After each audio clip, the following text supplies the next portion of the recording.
So good morning or good night, depending on when you are, and welcome to another interview of the Shield Dude in the Couch. I'm joined by the band Serling.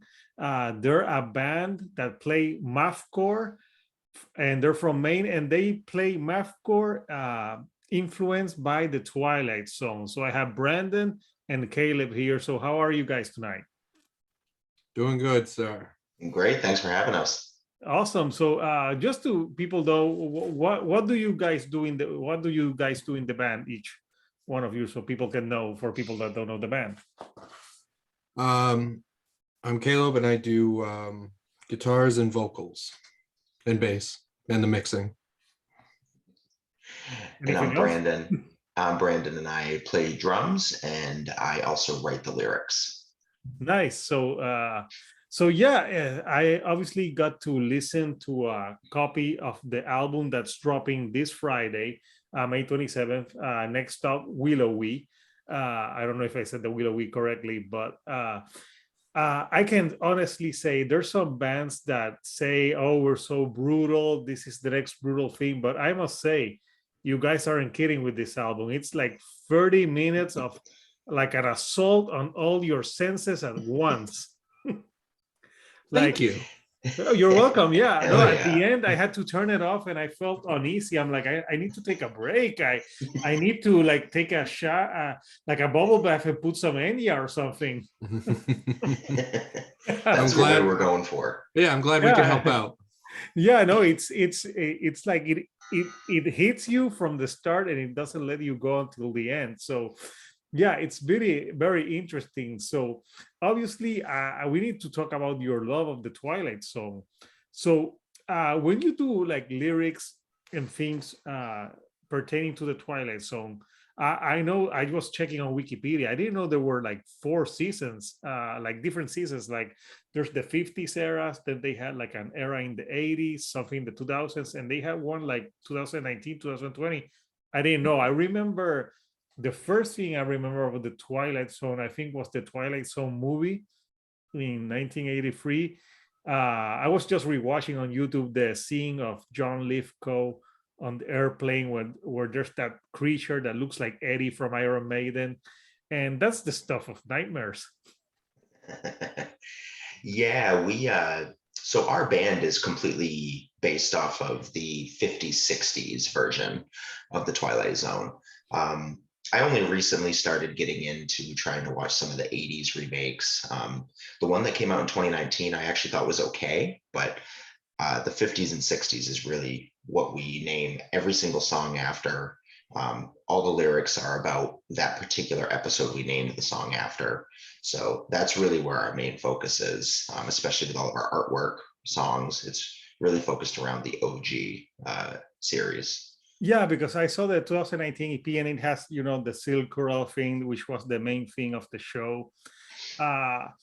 So you guys, will you venture like later on and later releases and like do other Twilight Zone themes, or would you dare tackle another show?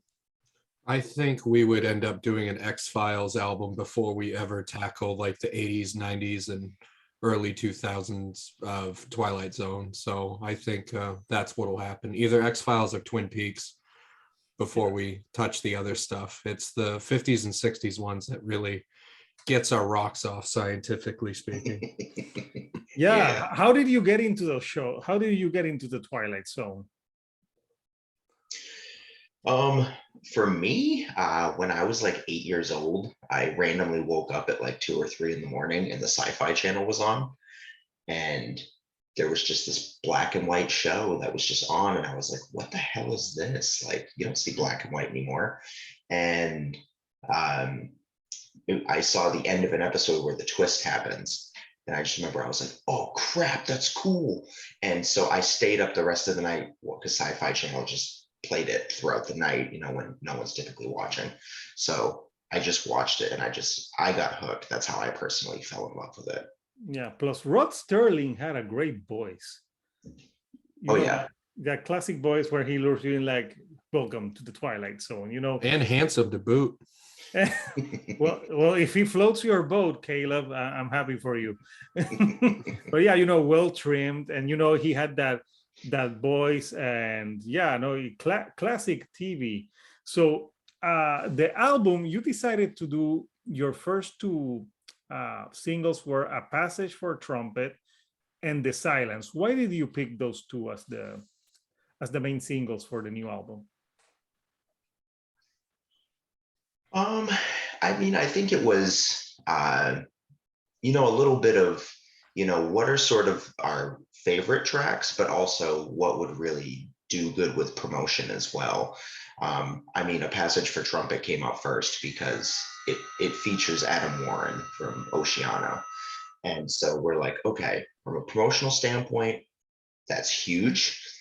That will help get Yeah. this out there. But also, I mean, Adam's like one of my personal idols. I've loved Adam for many years, but also it's just a brutally heavy song. It's short, but it's just heavy as hell the whole way. So I was kind of like, I guess this would kind of set the tone. People Yeah, would no, hear this and be like, holy shit. it And then did. The It did. Silence is completely a song composed by Caleb. That's just, I think, shows another side of what we can do. But also, I mean, it's just so damn good. Caleb knocked it out of the park, and I was like, we gotta show people this song. Yeah, no, it's good to showcase like different sides of the band, and that's something when I was listening to the songs. I know there's some other guest stars on the album. Which other guest stars are there on the album, and what do they bring to the songs? Yeah, so very first track, we have a narration from Robbie Smith of Heavy Heavy Low Low, Bone Cutter. Those are the bands he's typically associated with. So Robbie's actually, Caleb became really good buddies with Robbie, so was able to get him on this record, which was huge for us. We also have Shay Van Dushen from DB Cooper. It's Dushen. I just call him Dushen because it's funny. But Shay is our buddy from New York and DB Cooper who came down, and he did a vocal track for our third track on the album, and he knocked it out in one take. And he even has like some inhales throughout the track that actually fit really well with the character that he's portraying and how he like freaks out in that particular episode. So Shay just totally freaking nailed it in one take, and we're like, all right, perfect. So Yeah, and it's a great start to the album because I remember all those. I didn't watch that show that much, but I remember that it started with the Rod Sterling like narrating. I think he was at the beginning, at the end of each episode, right? yep. Yes, something like that. Yeah. I don't remember if they in Puerto Rico if they played that show that much. I remember seeing it in cable, but I don't think they played it that much in Puerto Rico. But yeah, I like the album cover. Yeah, it really looks like something from that show. I'm gonna show it now. So here's the album cover, and I'll show the back too because the back looks really gnarly as well. So who worked on this album cover? This was his name is Corey Swope.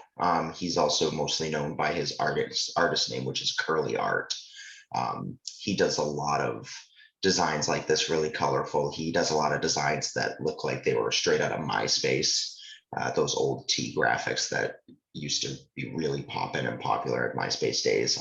He can do really any type of art, but I mean, he specializes in this style, and I mean, he's like the only artist we'll go with, really. He's such a great guy. He's got his own music project, Zombie Shark. That's a great cyber grind project. He's just a really all-around chill dude that everyone should support.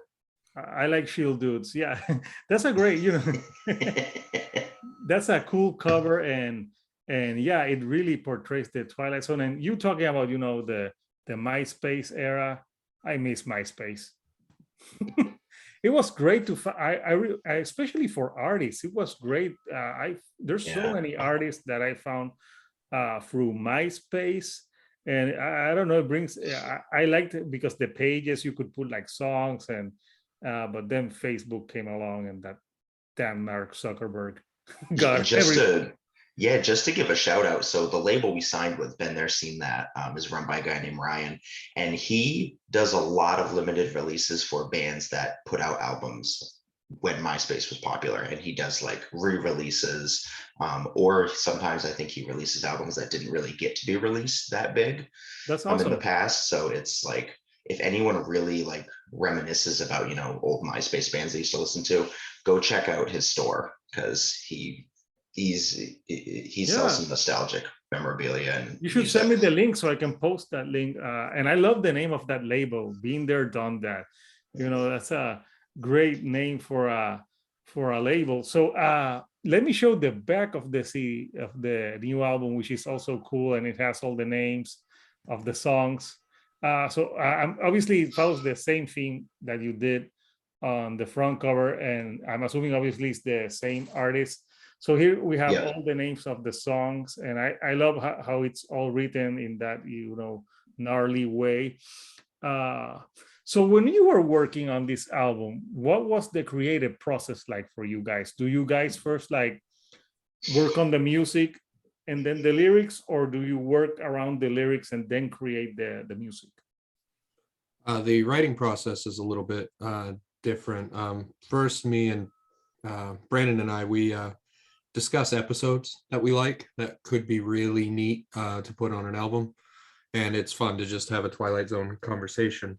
And then afterwards, Brandon will make a drum track and just send that on over to me. And then in which case I put all the instruments to it and then create the song. Then it gets sent back to Brandon, where he writes the lyrics depending on the episode. And then he will then come over and record a vocal track where he's just doing spoken word over it. And since he's the drummer, he has better rhythm sense than I do. And also Meshuggah does this exact same way. So it's definitely a perfect way to do it. So that's why I do it. If Meshuggah does it, there's the album Meshuggah right there. Yes. Yes. You Yes. can't, there's no way, like if Meshuggah does it, it has to be good. Yes. So yeah, that sounds like actually like a slogan from a Puerto Rican company called Goya. But yeah, with Meshuggah. So when you were doing this album, how many episodes do you cover on this album of the Twilight Zone? I believe 12, because the 12, yeah. because the intro is just our own thing.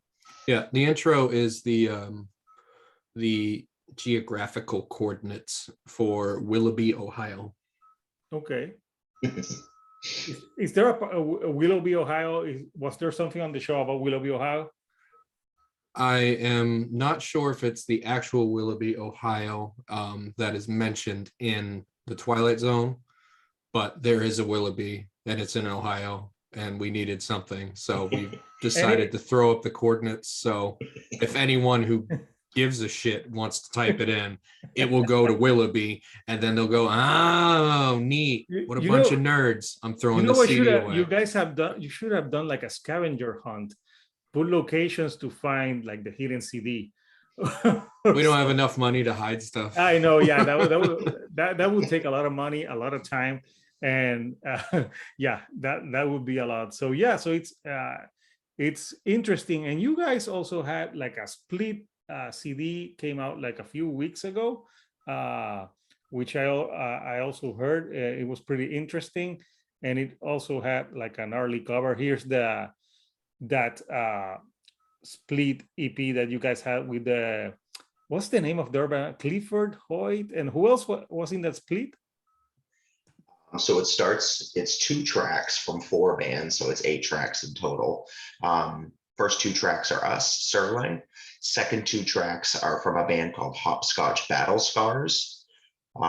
Third is 2 tracks from a band called Kill Prez. And then, yeah, the last 2 are Clifford Hoyt. Nice. Yeah, some of those names are awesome. Are these the 2 songs that you contributed to this one? Are they also Twilight Zone themed or no? Absolutely. Yeah. It's the 2 episodes that involve dummies. Yeah. Yeah, I need to brush up on that show. Mhm.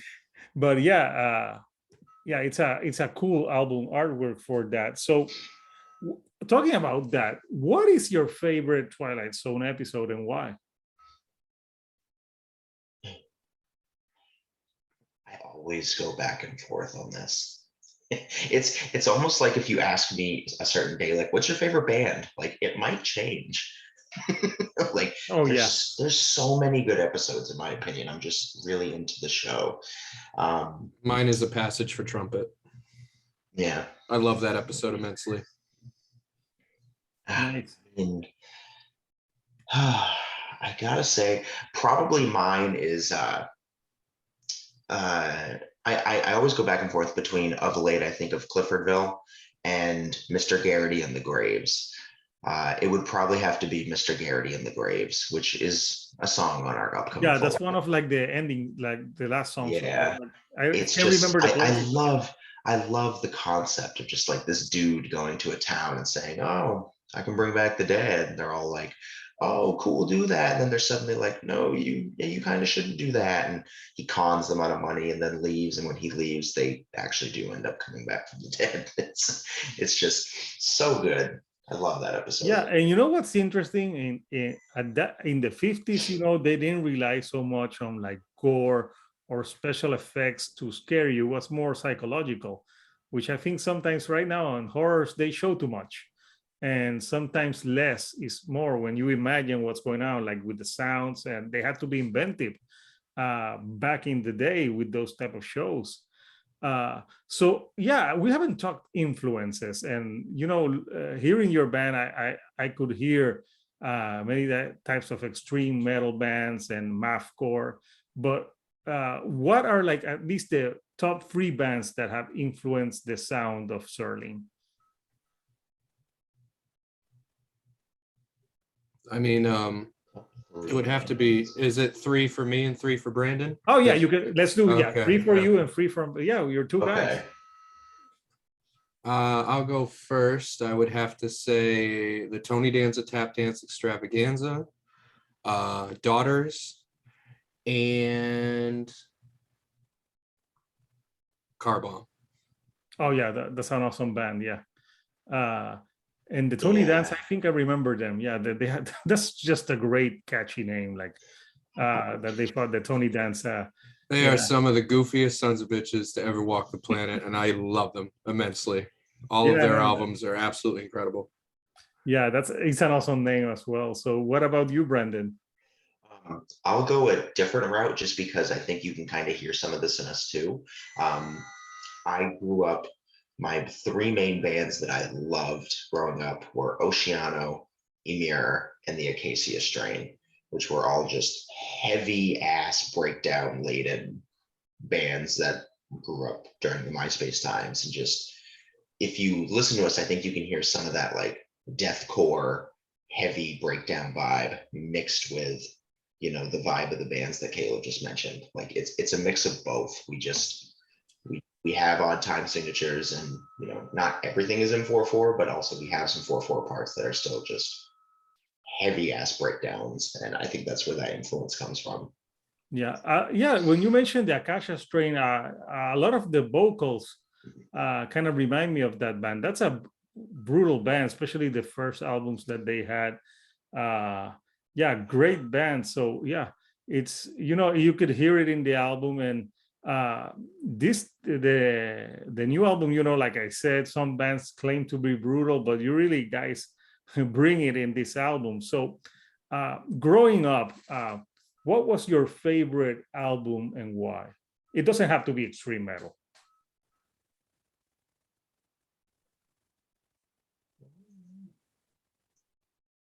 I mean, I would probably have to say the first album that really influenced me was Emir's first big album, Goodbye to the Gallows. Great album.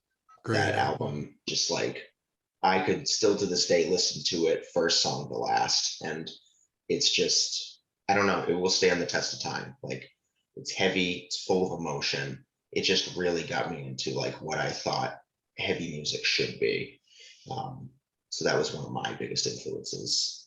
Nice. What about you, Caleb? I would have to say Glassjaw, everything you ever wanted to know about silence. Oh yeah, that's a great band. Yeah. Yeah, great choices. And so when you guys are not writing Twilight Zone, pummeling mathcore, how do you guys? What are your other hobbies? How do you guys unwind? I don't have. We both have houses now, so Oh, that's Yeah, we do maintenance, yard yeah, work. yeah. We mow lawns and breathe heavy. that's a lot of adulting. Yeah, no, Yeah, we feed cats. Yep. We vacuum carpet. I used to play basketball a lot. That was my main hobby, but I had a kid a year ago and I ain't played much basketball since. that happens. I've Say been- goodbye to all the things that you loved. I Oh, have it's two kind of kids. true. Yeah, like no, like when you think about it, because now when you want to do something, it's not your time. Like it's, let's say you want to watch TV, no, you gotta watch like the superhero girls or whatever they want to watch on TV. So yeah, like your time is limited. Mhm. So yeah, no, it totally changes one's perspective. But I got my kids to listen to heavy music, and I started them small with maybe some more like pop punk and some different stuff. But yeah, no, they know what daddy listens to. They're like, okay, that's daddy's music, and they let me listen to it. But yeah, it's good uh, to get them listening to different stuff. So it's been interesting, talking about the Twilight Zone and all that stuff. Where can people pre-order I know that you're putting out like a special CD that comes out this Friday. Where can people get that? So it's through our label, Been There Seen That. It's been there, seen that.bigcartel.com. If you look, we're going to be posting it throughout the rest of this week. Our label, Been There, Seen That's going to be posting it. So they go on sale starting 3 p.m. Eastern Standard Time this Friday, May 27th. And it's only going to be 100 copies. And from what we're seeing right now with the feedback we're getting, I think they're going to sell out pretty quick.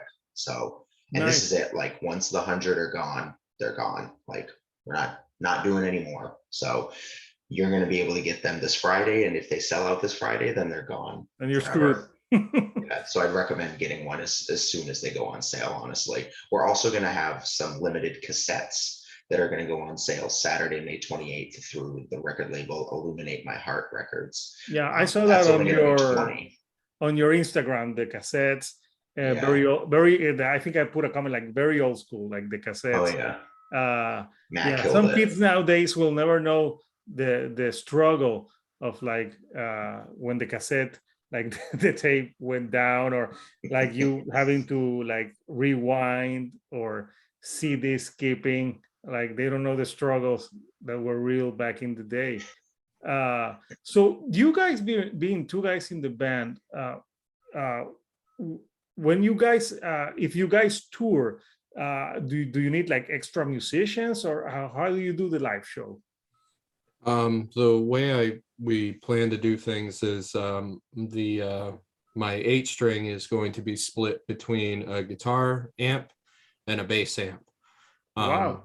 And my pedal board, the signal that goes in the bass amp is going to be dropped a whole octave. So the signal the bass amp is getting is the signal that the bass amp needs. So while I'm playing, you're basically getting the sound of a guitar player and an incredibly tight bass player behind it. So that's the way we plan to fill the room with sound when we play. So the sound live won't be exactly identical, because in the album there are some sort of ethereal background. You can barely notice it, some noise in the background that I won't be able to emulate live. But as far as the loud chuggy bullshit that we're doing, that's all going to be front and center and just fine. Yeah. And that's very smart, Caleb, because you don't have to pay a pesky bass player more money to join the band, so you can have them. So you split the money between the two of you. Yeah, no, that's interesting and impressive that you get to do the two things. And yeah, I was just wondering, being two people, how would that translate live? Are there any plans to go touring when you release the album, or not yet? I mean, not so much like immediately. We'll do a couple little things here and there, but not really full on tours. I think it's really wise to wait until Brandon's daughter is at least running around and, I don't know, cooking her own breakfast. And I don't know, not really, around the age Allowing where my wife to breathe.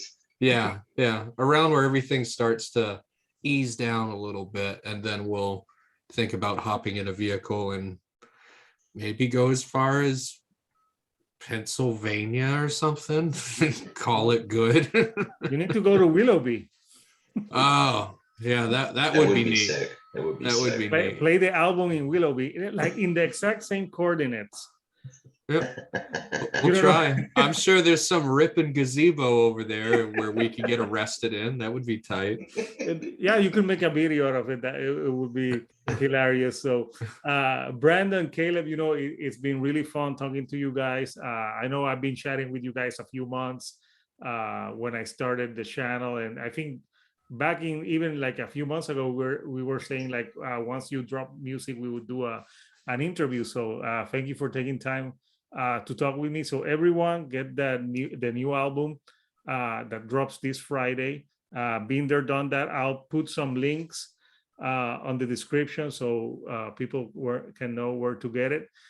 So any like last words you will lead to the people who are watching this video about Serling?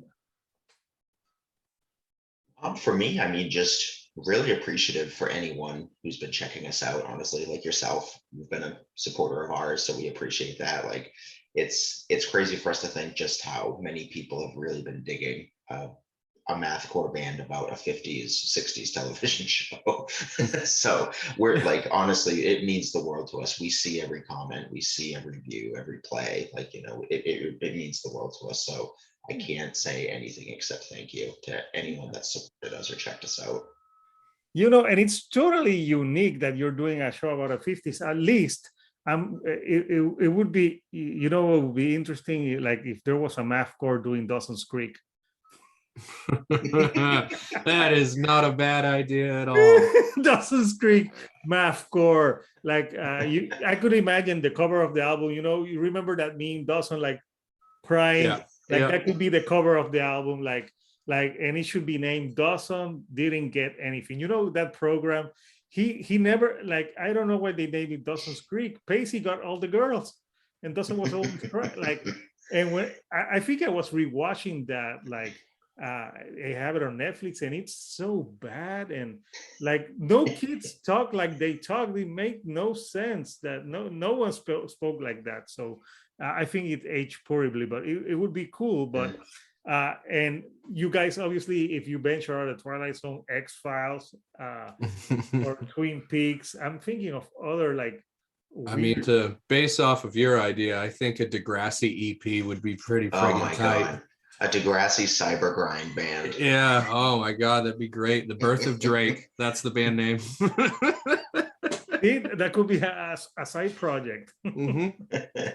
Yeah. So everyone, don't sleep on Serling. I think if for people who like pummeling music, that really, I'm telling you guys, this is 30 minutes. Like you feel like you've been slapped into submission by the music, because it's that pummeling. I think I haven't heard anything this pummeling in a long time. Maybe like what's that, cattle decapitation or something like that. And obviously when the first time you hear Slayer Raining Blood back in the day, it was like the strongest stuff that you could have like in 30 minutes. But if you like that type of music, and if you like the Twilight Zone, it'll be good because you'll get all the references. If not, you have to go like me and go to Wikipedia and search for the Twilight Zone. So before I guys let you go, what do you think about the Twilight Zone ride in Orlando? Have you been to it, the Tower of Terror? I have not, but we have a friend who has, and our friend Dalton has been on it, and I'm sure he absolutely loved it because he loves anything to do with Disney. But He I said it have, was a good time. Yeah. yeah. So I have not, but through Dalton, all things are possible. So I'm sure someday it'll happen. I think they were. You should go. I think they were going to replace it with like a Guardians of the Galaxy theme, or I think they did that in California. But yeah, no, it's a pretty cool. It's a pretty cool ride, and it really does justice to the show because they have like the video of the Bob, and it feels like you're in a Twilight Zone episode. That's the whole theme of the ride. So it's pretty awesome. So I was wondering, like, I wonder if they've been to that ride, and maybe they could play like Serling music while people drop on the ride. So again, people, Serling's new album, Welcome to Willoughby, comes out this Friday. Go get it, and you won't be disappointed. And believe me, you'll get that pummeling, like truly like sound that you're searching for. If you want something to blow your socks off, listen to it. So again, thank you guys for joining me, and it has been fun. So until next time, this is Hector the Shield Dude on the couch, and I'll see you all right here on the couch. Thank you and good night. Thank you.